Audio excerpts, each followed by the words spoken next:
Welcome to HardScript. Help me reach 5,000 subscribers. Support the video with a like and leave your thoughts in the comments. I can still remember the exact tone of her voice, the way she tossed those two words at me like scraps to a starving dog. Not tonight.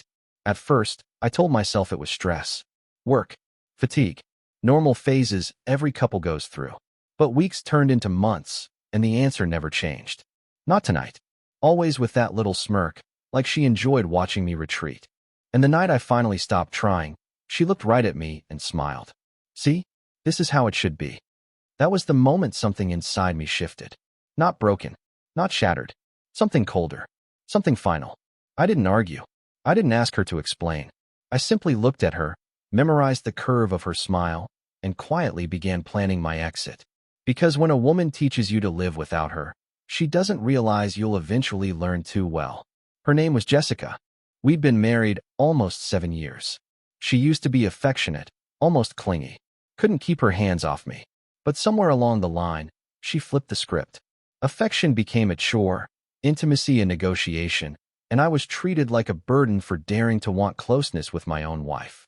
She would laugh on her phone for hours with friends, but go silent the second I walked into the room. When I kissed her cheek, she stiffened. When I tried to hold her hand, she'd pull away with an annoyed sigh.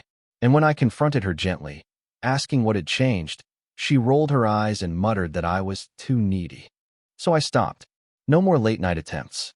No more asking if she wanted to talk, to cuddle, to reconnect. I let the silence bloom between us like a dark flower, and I realized quickly it rattled her less than it rattled me. That's when I knew she had already moved on, at least in her mind. She thought I'd keep orbiting her, begging for scraps, while she got to decide when or if she'd toss me crumbs. But Jessica miscalculated. The first night I didn't reach out, I noticed the flicker in her eyes. She thought it was victory, that she had finally trained me into submission. She poured herself a glass of wine, curled up on the couch, and said, almost under her breath but loud enough for me to hear, "This is how it should be." I didn't respond. I walked past her, upstairs, and pulled out my suitcase. That sound, the zipper sliding open, was louder than any argument we'd ever had. For the first time in years, I wasn't just backing off. I was leaving. I didn't storm out. No slammed doors. No screaming. Just precision. My documents, my watch collection, a few shirts, my laptop. I packed quietly while she scrolled on her phone, too confident to notice what was unfolding. She thought she'd won. She didn't realize the game was already over. By the time I walked downstairs with my bag in hand, she glanced up. Just once. Her smile faltered for the briefest second, but she quickly masked it. "Going somewhere?" she asked, feigning indifference. I didn't answer. I just set my keys on the counter, slipped on my jacket, and walked out into the night air. What happened next would haunt her forever. But for me, it was the first deep breath I had taken in years. The first night I left, I didn't go far. I checked into a small hotel on the edge of town, the kind of place no one notices. I remember sitting on the bed, staring at the muted glow of the lamp, realizing I didn't feel panic. I didn't feel grief. I felt still. For the first time in years, I wasn't caught in her orbit. The silence was mine, and it was intoxicating. Jessica didn't call that night. Didn't text either. And that told me everything I needed to know. She believed I was bluffing, that I'd be back in the morning with an apology on my lips and guilt in my chest. She underestimated how far gone I already was. The next morning, I woke before sunrise. No alarm. No restless sighs from the other side of the bed. Just me, breathing freely. I went for a run, grabbed coffee, and watched the sun rise over the city. It felt like a life I'd forgotten I could have. By noon, though, curiosity got the better of me. I drove back to the house, not to stay, but to observe. Her car was in the driveway, curtains drawn. I let myself in with my key and found her in the kitchen, pacing. She looked up, startled, when I walked in with my overnight bag. She didn't say much, just raised her eyebrows like she was surprised I had the nerve to leave in the first place. Then, casually, she asked, "So, done sulking?" That was her mistake. She thought I had left to make a point. She didn't realize I had left because the point was already made. I set my bag down, opened the drawer where we kept the spare keys, and removed mine. Then I placed her copy of the joint bank card on the counter. Her eyes tracked my every move, but she stayed quiet. That silence said more than words ever could. For the rest of the day, I moved like a ghost through that house.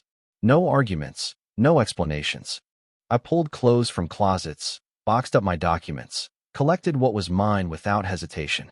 She sat on the couch pretending to scroll her phone, but I saw her glance up every few minutes, searching my face for weakness. There was none. By evening, the tension had shifted. She asked, "Where are you even going?" As if the logistics mattered more than the fact that I was leaving. I didn't answer. I just zipped the last bag, carried it outside, and loaded it into my car. Her tone sharpened, but I didn't engage. Not once.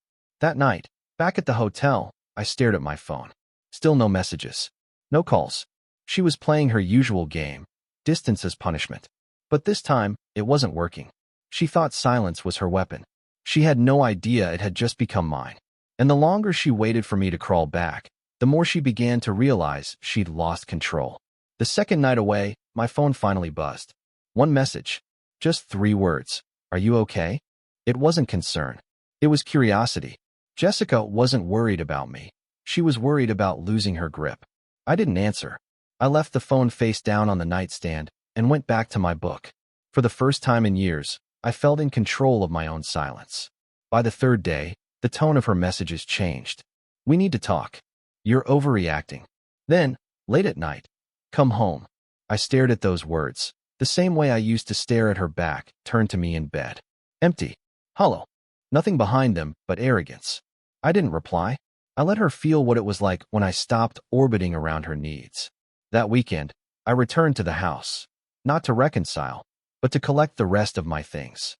Jessica was waiting at the door.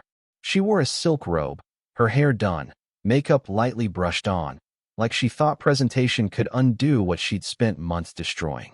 She leaned against the doorway and asked, "So, this is how it's going to be?" I walked past her without a word. The living room looked smaller than I remembered, cluttered with wine glasses, laundry tossed on the couch, half-empty bottles of lotion and perfume scattered across the table. A picture of us from years ago still sat on the mantel, but it looked like strangers posing for the camera. She followed me into the bedroom, watching as I pulled my last set of shirts from the closet. "You think leaving is going to fix this?" she asked sharply. I didn't respond. I folded each shirt with deliberate care, placed them in the suitcase, zipped it, and carried it out. Her voice cracked slightly as she said, "You'll regret this." But the truth was, I already regretted staying as long as I had. That night, she called 5 times. I didn't pick up. The next morning, she sent a picture of the empty bed with the words, "This doesn't feel right." For once, I agreed with her. It didn't. But the difference was, I wasn't trying to fix it anymore. Silence became my language, and it spoke louder than any argument could. The woman who once used distance as a weapon was now drowning in it. And for the first time, she realized I wasn't bluffing. I wasn't sulking. I was gone. By the 4th day, Jessica shifted strategies. The silence was cracking her in ways arguments never had. When I pulled into the driveway to pick up a box of tools I'd left in the garage, she was waiting. The table was set. A candle flickered in the middle. The smell of pasta filled the air. She stood there in a dress I hadn't seen in years, smiling nervously like a hostess greeting a guest instead of a wife greeting her husband. I walked in without a word, grabbed the box, and set it by the door. She followed closely, her voice softer than usual. I made dinner. Thought we could sit down, talk, maybe reset. The old me would have melted at the effort, sat down, eaten, pretended her performance meant something. But that man didn't exist anymore. I looked at the table, then at her, and said nothing. The silence stretched until she shifted uncomfortably, her smile faltering. She tried again, pulling out the chair as if the gesture itself could erase months of dismissal. "It's your favorite," she said quietly. My hands stayed at my sides. No movement, no reaction. The chair creaked as she slid it back in, her face falling. I picked up the box, walked past her, and opened the front door. Behind me, I heard her whisper, almost to herself, "You don't even care anymore, do you?" The truth was, I cared enough to finally stop pretending. That night, back at the hotel, my phone lit up with messages. "I'm sorry. I shouldn't have pushed you away. Can we start over?" Each one came faster, shorter, more desperate than the last. I didn't reply. I lay back on the bed, hands behind my head, staring at the ceiling while her words piled up unanswered. She was unraveling, and all I had to do was nothing. The next morning, I went to the gym, something I hadn't done regularly in years. I pushed myself harder than I thought I could, sweat pouring, lungs burning. By the time I left, my body felt alive in a way my marriage hadn't allowed me to feel in a long time. I caught a glimpse of myself in the mirror on the way out, stronger, sharper, different. It was the first time I recognized the man staring back. Jessica had built her control on the assumption that I'd never leave, never change, never withdraw the devotion she thought was permanent. But now she was staring at a void she couldn't fill, and I wasn't coming back to close it. By the end of the first week, Jessica's tone shifted from smug to suspicious. She had always been the one creating distance. But now that the silence wasn't hers to control, she started probing for cracks. One afternoon, when I came by to grab the last of my things from the office, I noticed her hovering near the hallway, pretending to fold laundry. She wasn't folding anything. She was watching me, her eyes darting toward my phone, toward the receipts in my pocket, toward anything that might give her a clue about where I was spending my time. She tried to sound casual. "You've been out a lot lately." I nodded, stacking some files into a box. "Yeah." That one word was all she got. She shifted again. "With who?" Her voice was light, but her knuckles whitened as she gripped the fabric in her hands. I slid the drawer shut, met her eyes briefly, and said, "Just people." Then I walked past her, box in hand, leaving the question to rot in her imagination. That was the moment I saw the panic flicker for the first time. She wasn't used to uncertainty. She was used to knowing exactly where I was, what I was doing, and most importantly, that I'd always come home no matter how cold she became. Now, I was a mystery she couldn't solve, and it terrified her. That night, my phone lit up with a different kind of message. Not apologies, not commands, just questions. Who are you with? Why are you ignoring me? Is there someone else? I didn't answer a single one. My silence forced her to live in the same doubt she'd buried me under for months. Meanwhile, my own life was expanding in ways I hadn't expected. I was sleeping better, eating better, feeling stronger. At the gym, I started recognizing faces, people nodding as I walked in. A trainer asked if I'd been an athlete once. I laughed, shook my head, but inside, I felt something click back into place. A version of myself I thought was gone was resurfacing. Back at the hotel, I scrolled through her last message of the night. "We can fix this, but only if you come home." The irony made me smile. For years, she had weaponized denial, withholding affection, withholding words, making me beg for something that should have been given freely. And now she was the one begging, but the silence was no longer her tool. It was mine. She had no idea that every unanswered text, every ignored call, every quiet departure was building something permanent. A wall she'd never climb again. By the second week, Jessica's composure began to fracture. She had spent years rationing out affection like it was hers to control, but now that I was no longer reaching for her, she tried to flip the script. The first attempt came on a Tuesday evening when I returned briefly to pick up some paperwork. She was dressed up like we had dinner plans, her hair curled, a glass of wine poured, and the kitchen unusually spotless. She leaned against the counter and said, "I thought maybe we could eat together, just like old times." I opened the drawer, found the folder I needed, and tucked it under my arm.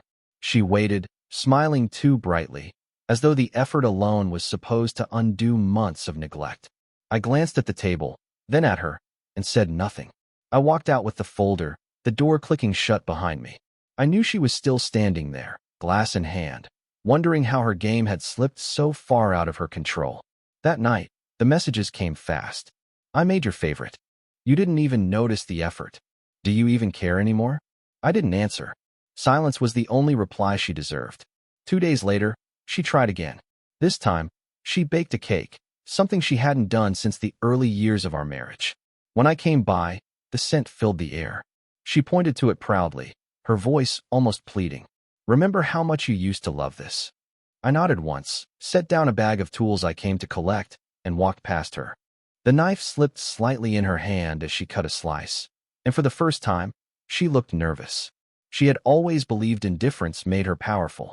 She thought withholding affection put me at her mercy, but now she was living in the vacuum she created, and it was suffocating her. Meanwhile, my life was accelerating. I started spending time with coworkers after hours, grabbing a beer, talking about projects, laughing in ways I hadn't in years. Nothing romantic, nothing inappropriate, just life beyond her walls. And I realized how small my world had become under her shadow. That Friday night, she sent a picture of the cake half eaten, followed by the words, "You're really not coming back, are you?" I let the phone go dark, because the truth was, there was nothing to come back to. What she thought was strength had revealed itself as weakness, and what she thought was control was slipping further from her grasp with every passing day. By the third week, Jessica's calm facade shattered completely. Her messages no longer carried arrogance or playful dismissal. They carried fear. Long paragraphs arrived on my phone late at night, filled with apologies, excuses, memories she thought would pull me back. She wrote about our first vacation, about the day we bought the house, even about the way I used to hold her when storms rattled the windows. It might have worked months ago, but now, every word sounded like a stranger trying to borrow my history. The panic showed in her actions too. One evening, when I stopped by to collect a few remaining items, I found her waiting in the driveway. She wore jeans and a sweater, no makeup this time, like she thought stripping away the performance would make her real again. She stepped forward as I pulled my bag from the trunk.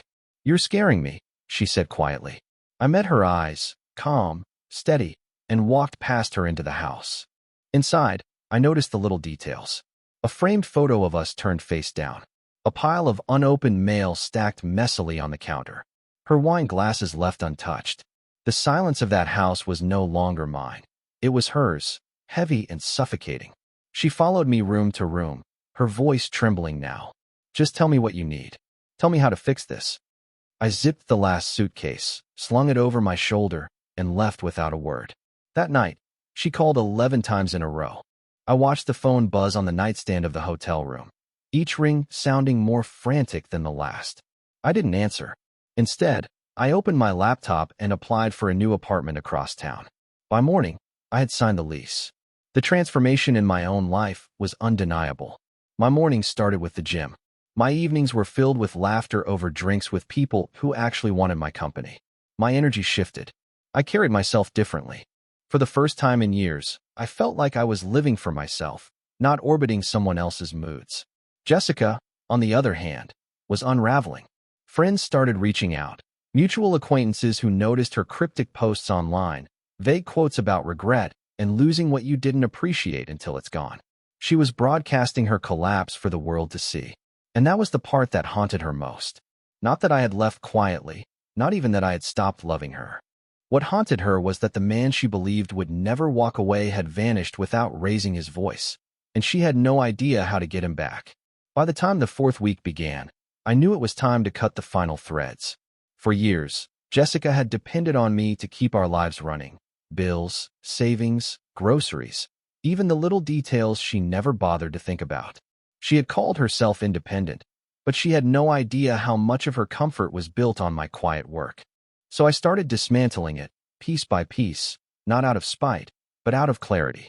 The first move was financial. I closed the joint account we had shared since our wedding day, transferring my salary into a private account she couldn't touch. I canceled the subscriptions she relied on, the ones she never realized I was paying for. When her favorite app stopped working and her online orders bounced back, she texted me in confusion. "Something's wrong with the bank. Did you change something?"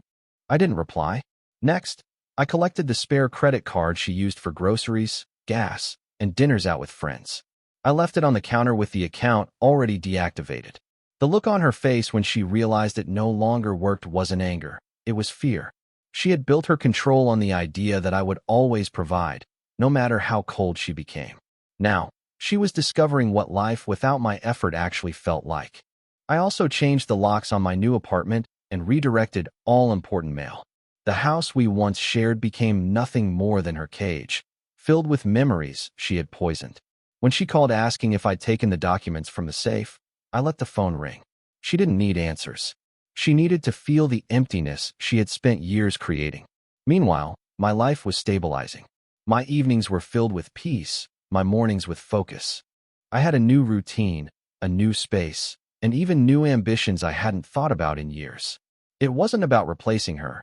It was about replacing the version of myself I had lost while trying to win her over. Her panic grew louder as my silence grew heavier. Friends told me she was asking about me, trying to spin the story, claiming I had overreacted, that I was punishing her. But the truth was simpler. I was finished playing a role in her narrative. Jessica once believed distance was her power. Now, stripped of the financial safety net, stripped of the certainty that I'd always return, she finally faced the reality she never prepared for. I hadn't just walked away. I had erased myself from her world. And that was something she could never undo. The final attempt came on a rainy Thursday evening. I had just finished a late workout and was heading back to my apartment when my phone lit up with her name. I ignored it, like I had dozens of times before, but minutes later there was a knock at my door. When I opened it, Jessica stood there, drenched from the storm, mascara running, clutching her purse like it was the only thing keeping her upright. She looked smaller than I remembered, fragile in a way I hadn't seen in years. For a moment, she just stood there, searching my face for some trace of the man who used to beg for her attention. Then she whispered, "I can change. Just tell me what you need from me, and I'll do it." Her voice shook, the same woman who once laughed at my attempts to connect now trembling in the silence she could no longer bear. She stepped inside without waiting for permission, dropping her purse on the floor. "We don't have to go back to how it was. We can start fresh. Please, just don't shut me out." I watched her pace my living room, gesturing wildly as though movement could fill the void she had carved. She promised to cook more, to listen, to be present, to give me the intimacy she once treated like a weapon. Every word felt rehearsed, desperate lines from a script she had never intended to read. I didn't raise my voice. I didn't argue. I let her speak until her sentences dissolved into sobs, until her promises blurred into apologies. Then I stood, walked to the door, and opened it. The sound of the storm filled the room, drowning out her words. She froze, staring at me like she couldn't believe what was happening. "You're really going to let me walk away?" she asked, her voice breaking. I didn't answer. I didn't need to. The silence was answer enough. Slowly, she picked up her purse, her hands shaking as she fumbled with the strap. She walked past me, her head bowed, and stepped out into the rain. For a moment, she lingered on the threshold, waiting for me to call her back, to close the door and pull her inside. I stayed still. When the door finally clicked shut behind her, I knew it was permanent. There was no more bargaining, no more games, no more illusions. She had built a life where affection was a currency she controlled. Now, she was bankrupt. And for the first time, I felt truly free. The days after that storm felt lighter than I expected. There were no more messages flooding my phone, no more calls, no more knocks on my door. Jessica had finally understood that the silence she once weaponized had turned against her. She had no defense left, and I didn't need explanations or closure. I had given myself both by walking away. I settled into my new apartment with a kind of peace I hadn't felt in years. The walls were bare, but they felt like freedom. Every choice I made was mine again. What time I woke up, where I went after work, who I let into my space. For so long, I had carried the weight of two people, trying to keep a marriage alive while she chipped away at it piece by piece. Now, that weight was gone. I started saying yes to things I used to decline. Late-night runs with coworkers. Weekend hikes I'd always postponed. Even simple things, like sitting in a quiet cafe with a book, felt like new life. People noticed the change. A colleague told me I looked sharper, younger. My brother said I sounded different on the phone, like I had finally come back to myself. They weren't wrong. Meanwhile, word of Jessica's unraveling reached me in fragments. Mutual friends mentioned she was drinking more, posting long, regret-filled messages online, confiding to anyone who would listen that she had lost something she couldn't replace. She had tried to frame me as distant, cold, punishing, but eventually, the truth bled through. Everyone saw it. She wasn't the victim. She was the one who pushed until there was nothing left to push against. One evening, as the sun dipped below the skyline, I stood on my balcony and let the silence wash over me. It wasn't heavy anymore. It wasn't punishment or a void. It was peace. And in that peace, I realized the final truth. She hadn't destroyed me. She had freed me. Jessica once told me, "This is how it should be," when I stopped reaching for her. She smiled then, thinking she had won. But the truth is, she only taught me the value of absence. And when I finally walked away, I gave her exactly what she had asked for. Now she lives with it. The quiet. The distance. The haunting reminder that she mistook neglect for power. And I live with something else entirely. Strength, freedom, clarity. I didn't disappear. I simply stopped being hers. And that silence will echo in her life longer than any words I could have spoken. Real men don't explode. They exit. Subscribe for more power stories.